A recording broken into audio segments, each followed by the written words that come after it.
ఈ ఎన్నికలకి state election commissioner ఎవరు? మీరు నియమించిన వ్యక్తే.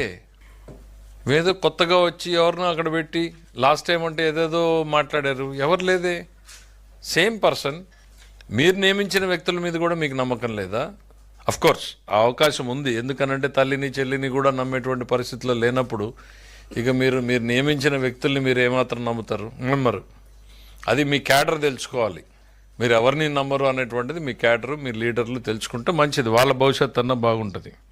30 సంవత్సరాల తర్వాత, దాదాపు 40 సంవత్సరాల తర్వాత పులివెందల్లో డెమోక్రటిక్గా ఎన్నికలు జరిగాయి. దానికి బెస్ట్ ఎగ్జాంపుల్ 11 మంది నామినేషన్లు వేశారు. ఒకరు కాదు, ఇద్దరు కాదు, 11 మంది నామినేషన్లు వేశారు. మీరు నిజంగా ఫోర్స్ చేయాలి అనుకుంటే మీలాగా ఏకగ్రీవం చేసి ఉండొచ్చు, లేదు ఇతరులు వేయకుండా ఆపుండొచ్చు. 11 మంది నామినేషన్లు వేశారు అనంటేనే ఎన్నికలు ఎంత స్వేచ్ఛగా జరుగుతాయన్నటువంటి నమ్మకం కలిగిందో ఆ క్యాండిడేట్లు పోటీ పడ్డం చూస్తేనే అర్థమవుతుంది.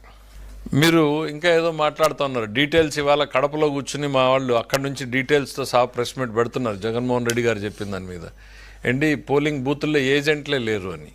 అంటే ఎంత కాన్ఫ్లిక్టింగ్గా మాట్లాడతారంటే 11 మందికి ఒక్కొక్కరికి ఇద్దరిని ఇచ్చారు ఏజెంట్లు. ఒకరు ఏజెంటు, ఒక రిలీవింగ్ ఏజెంట్ ఇస్తే అందరూ బూతుల్లో ఉన్నారు. ఒకటో ఇద్దరు మీ దగ్గర మీ వాళ్ళు ఎవరైనా ఉండకూడదు, ఈ అవమానం చూడలేమని ఏమన్నా వెళ్ళిపోయారా మాకైతే తెలీదు. మీకు ఒక లైవ్ ఇన్సిడెంట్ మీరే చూపించుకున్నారు కదా, పోలింగ్ బూత్లో తెలుగుదేశం మన వైసీపీ ఏజెంట్ మీద దాడి జరుగుతోంది అని. మరి లేని ఏజెంట్ని ఎట్లా కొట్టారు తెలుగుదేశం వాళ్ళు?